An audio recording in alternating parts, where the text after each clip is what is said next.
Huomenta. Mä puhun leikillisyydestä tänään.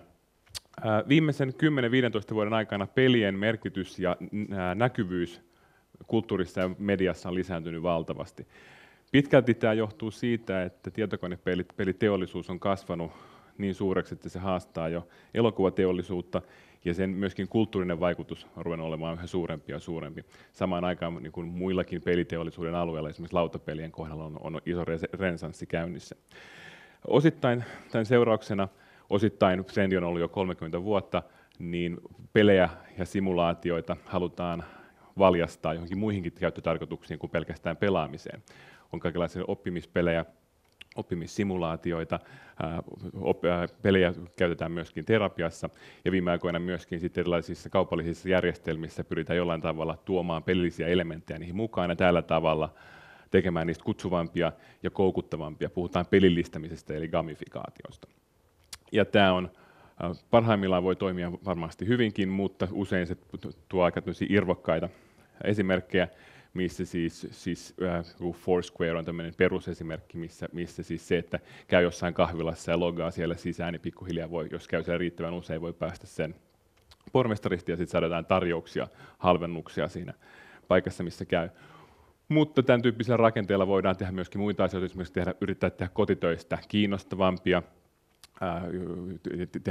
luoda niihin pelillisiä elementtejä, tai niin melkein millä tahansa alueella näitä on kulutettu. Viimeisimpänä, ehkä kaikkein irvokkaimpana esimerkkinä on Israelin armeijan pelillistäminen tästä viimeisimmästä iskusta, missä levittämällä Israelin armeijan propagandaa voi saada pisteitä ja sitä kautta saada myös tämmöisiä tunnustuksia, joita voi sitten vaikka Facebookiin postata.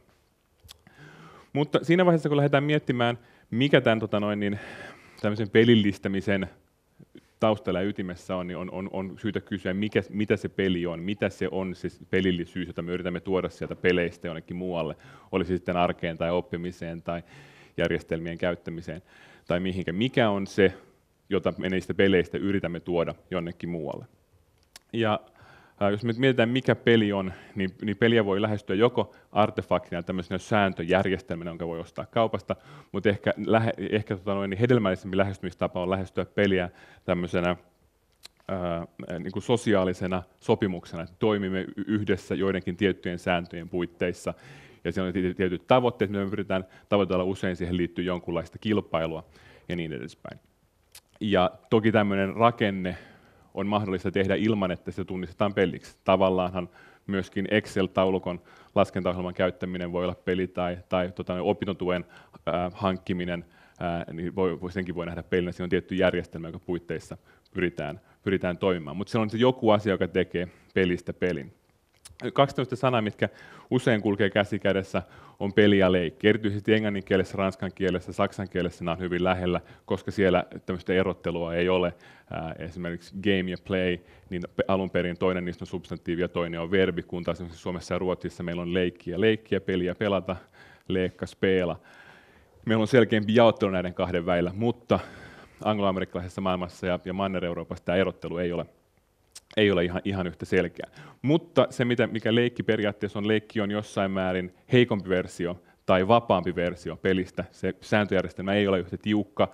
Se, että me voidaan nyt ruveta leikkimään ja sopia esimerkiksi, että mä oon juna ja te olette laituri, ja sen jälkeen meillä on hyvin yksinkertaiset säännöt, me voidaan lähteä rakentamaan.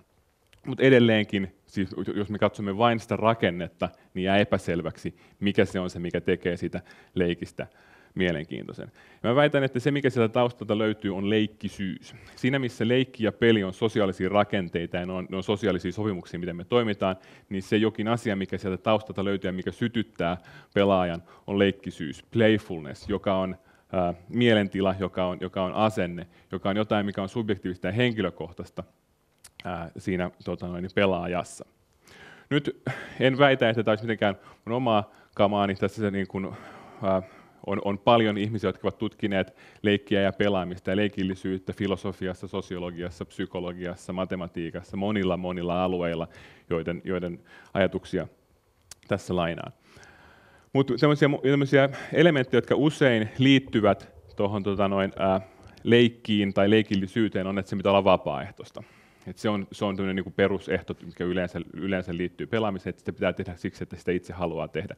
Se on jossain määrin erillinen ja jossain määrin ei totta. Se on hiukan arjestaan irralla ja yleensä sen vaikutukset eivät kanna normaalia arkeen. Esimerkiksi se, että me niin mennään konkurssiin monopolissa, ei vaikuta siihen, kuinka paljon meillä on varaa ostaa banaaneja. Se on itseisarvoinen, ja tämä on äärimmäisen tärkeä pointti. Pelejä ja leikkejä yleensä tehdään ei siksi, että sillä saavutetaan jotain muuta, vaan niitä pelataan ja leikitään sen takia, että se itse toiminta itsessään on se tarkoitus ja tavoite. Yleensä ne on tuottamattomia, mutta toki meillä on myös ammattiurheilua ja työskentelyä virtuaalimaailmassa, ties mitä, että siitä voidaan keskustella, mutta usein nämä on tuottamattomia. Ne on jossain määrin omalakisia, niissä on omat järjestykset ja säännöt, joiden puitteissa siinä toimitaan. Ne on hyvin subjektiivisia, erityisesti jos me mietitään sitä tästä leikillisyyden näkökulmasta, eli se on sen henkilökohtainen kokemus, josta se leikillisyys tuntuu, ja usein siihen liittyy tietty spontaanius. Ja jos me mietitään tätä leikillisyyttä, sitä jotain ajatusta, että me halutaan lähteä leikittelemään, se, että me katsotaan asioita ei niinkään tarkoitushakuisesti, vaan siinä hetkessä ollen, niin se semmoinen leikillinen impulssi on jotain semmoista, joka on vanhempaa kuin kieli, vanhempaa kuin kulttuuri, vanhempaa kuin ihminen. Ihminen ei ole ainoa eläin, joka leikkii, myös monet muut eläimet leikkii. Ja uskomatonta on se, että me myös esimerkiksi tunnistamme, kun koira tai simpanssi leikkii, ja on mahdollista leikkiä muihin lajeihin kuuluvien eliöiden kanssa. Se on jotain, joka on niin syvällä meidän rakenteessamme, että se tunkee yllättävän monilla alueilla vastaan, ja jotain, mikä yhdistää meidät muihin eläimiin. Se, mikä erottaa ihmisen ja eläimen leikin, ja ehkä myöskin jossain määrin niin kuin aikuisen ja lapsen leikin, on se, että ihmiset ovat tietoisia siitä, että ne leikkii. Me olemme tietoisia siitä, että kun me leikimme, niin me leikimme. Mikä tarkoittaa sitä, että sen leikkisen impulssin päälle me voidaan rakentaa tietoisesti joku sosiaalinen järjestelmä, esimerkiksi leikki tai peli. Me voidaan luoda hippa tai World of Warcraft, rakentaa tämän impulssin päälle. Ja kun me rakennetaan tämmöinen joku rakennelma, sosiaalinen sopimus, joka jossain määrin pohjaa siihen leikillisyyteen, mutta joka kuitenkin on rakennettu sosiaalisesti, niin jos jossain vaiheessa jonkun tietyn pisteen jälkeen me voimme pelata tai leikkiä sitä peliä tai leikkiä ilman, että me olemme leikkisessä tilassa. Että me voimme tehdä sitä ikään kuin työnä. Eli tosiaan se, että olemme tietoisia siitä leikillisyydestä, on se, joka on hyvin, hyvin keskeistä. Mutta tosiaan historiallisesti näitä erilaisia rakenteita on ollut monenlaisia, joskus ne on ollut hyvinkin yksinkertaisia, hyvinkin kestäviä ja tämmöisiä niin kuin kansanperinteestä nousevia, ei kenenkään tietyn henkilön designaamia, vaan niin kuin kulttuurisia tuotoksia, jotka pikkuhiljaa muuttuu. Mutta sitten on myös tämmöisiä hyvin tarkasti, hyvin tietoisesti luotuja pelejä, joita sitten myöskin markkinoidaan kaupoissa, joiden tekijät on pelidesignereita ja sieltä löytyy myös niin kuin tähtikulttia. Mutta se, mikä kuitenkin tämän tyyppisessä toiminnassa pitää aina muistaa, että se leikki tai peli on aika kuollutta ennen kuin siinä on joku leikkijä, joku pelaaja, ennen kuin siihen tuodaan joku ihminen, joka aktuaalisesti sen toteuttaa, täydellistää ja kokee ja ehkä on siinä leikkisessä mielentilassa. Eli jos meillä on leikkisyys, jonka päälle rakentuu leikki, jonka päälle rakentuu peli, kun se formalisoituu edelleen, niin muita lähisukulaisia tälle leikkisyydelle on jossain määrin tutkiskelu. Esimerkiksi jos me laitetaan pieni lapsi huoneeseen, jossa se on ensimmäistä kertaa, niin on vaikea sanoa, missä vaiheessa se tutkiskelu muuttuu leikkimiseksi siinä huoneessa. Eli tämä ero ei ole aina ihan selvä. Ja tietyssä määrin voi sanoa, että tutkijat on siis aikuisia, jotka leikkivät niiden konseptiensa kanssa ja pyrkivät ajattelemaan uusia ajatuksia. Taideluovuus, joku yhteys ehkä näissäkin on. Se, mikä näissä on mielenkiintoista, on se, että näitä yhdistää se, että nämä on jossain määrin, jossain taikapiirissä, ne on vähän arjen ulkopuolella, ne on vähän nyrjähtäneitä, ne on askel sivussa. Me katsomme arkimaailmaa hieman yllättävästä näkökulmasta. Ja ehkä se leikki on nimenomaan tapa myöskin katsoa maailmaa ei ihan niin vakavasti. Mutta se, mikä pitää myöskin muistaa siinä vaiheessa, kun puhutaan tästä leikistä, ja erityisesti kun sitä leikkiä lähdetään valjastamaan johonkin muuhun tarkoitukseen, on se, että liian usein me idealisoidaan leikkiä. leikki ei ole ainoastaan ihanaa, kilttiä ja rakentavaa, lapsen työ on leikki tai urheilu rakentaa meille hyvää persoonallisuutta ja kestävyyttä ja kaikenlaista tällaista. Me kerrotaan hyvin paljon tarinoita siitä, kuinka leikki ja pelaaminen on positiivisia, hyviä, kauniita, mahtavia asioita. Mutta leikillä on myös sen pimeä puoli. On paljon leikkejä, jotka on transgressiivisia, jotka ovat haitallisia, jotka ovat sopimattomia, jotka ovat vaarallisia itselle ja muille. Ja sekin on osa leikkiä, koska se leikki lähtee moniin suuntiin. Esimerkiksi monet tämmöiset extreme-urheilulajit, niin nehän on siis hengenvaarallisia, mutta kuitenkin se tekeminen itsessään, se vuoren kiipeäminen mahdollisimman vähäisillä varusteilla tai base-hyppääminen tai laskuvarjohyppääminen tai benji-hyppääminen, kaikki nämä kuitenkin tehdään sen itsensä varten.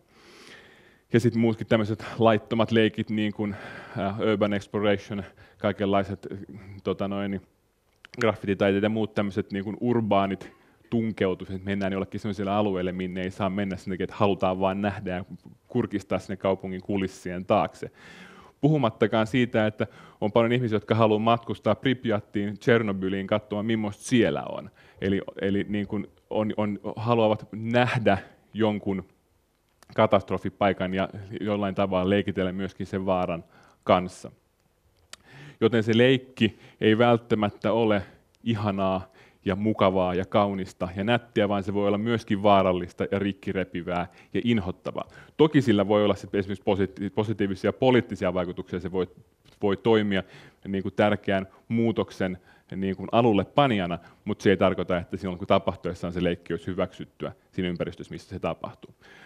Ja jossain määrin, jos me lähdetään miettimään kiusaamista, playtä, griefaamista, trollaamista, kaikkea noista nettimeininkiäkin, niin se on jossain määrin helpompi ymmärtää, kun sitä katsoo nimenomaan leikin näkökulmasta, että usein ne kiusaajat ovat leikittelemässä. Useinhan, jos esimerkiksi koulun pihalla on joku kiusaamistapaus ja se kiusaaja otetaan kiinni, se kiusaaja sanoo, mutta sehän oli vain leikkiä, me leikiteltiin. Ja me emme usko tätä, koska me otamme uhrin näkökulma, että koska uhrille on käynyt huonosti, niin tämä kiusaaja on inhottava tyyppi, jota pitää rankaista. Mutta entä jos me hetkellisesti mietittäisiin, entä jos tämä kiusaaja puhuukin totta? Hän leikitteli. Se oli hänelle leikkiä. Se ei ollut ehkä jaettua leikkiä tämän kiusatun kanssa, mutta se kiusaaja ehkä oli myöskin leikkisessä tilassa. Mikä tarkoittaa, että ymmärtääksemme sitä kiusaamista ja ymmärtääksemme leikkiä, meidän pitää katsoa rehellisesti molempia puolia. Erityisesti siinä vaiheessa, kun me pyritään valjastamaan tätä leikkiä johonkin muuhun järjestelmään, kuten esimerkiksi oppimispeliin, terapiaan tai simulaatioon. Koska jos me päästetään leikillisyys sisään, niin siellä tulee mukana ei ainoastaan se positiivinen puoli, vaan mahdollisesti myöskin se negatiivinen puoli, jonka kanssa pitää pystyä pärjäämään tai se pitää osata kääntää jotenkin hyödyksi. Hyviä esimerkkejä tästä löytyy verkosta lukemattomasti. Esimerkiksi Wikipediassa taistellaan koko ajan siitä, että se on ihmisiä, jotka leikittelee sillä, että ne saa lukittua jonkun tietyn sivun siten, että siellä lukee joku sellainen asia, mikä he haluaa, että siellä lukee. Tätä kutsutaan edit warningiksi. Toinen mun suosikkiesimerkkejä on Googlen häkkääminen. Tästä loistava esimerkki on yhdysvaltalainen senaattori Rick Santorum esitti jotain erittäin konservatiivisia näkemyksiä homoista, minkä seurauksena tämmöinen seksikolumnisti Dan Savage julisti tämmöisen kilpailun, että keksitään mahdollisimman inhottava asia, mitä tämä Santorumin sukunimi tarkoittaa.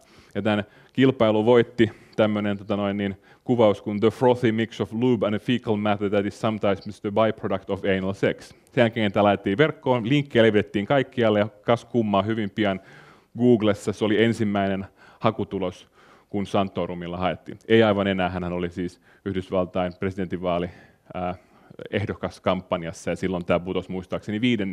Mutta tässä leikkisästi käytetään inhottavaa tekniikkaa poliittisen asian viemiseksi jossain olemassa olevassa järjestelmässä. Ja tämä on hyvä huomata, että koska tahansa meillä on järjestelmä, niin sitä järjestelmää tullaan pelaamaan. Mitä tahansa järjestelmää tullaan pelaamaan. Ja tämä koskee ei ainoastaan järjestelmiä, jotka eivät ole pelillisiä, vaan myös pelejä itseään.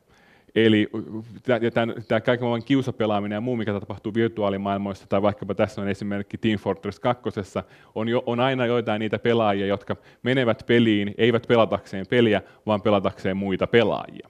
Se on se, miksi he sitä tekevät.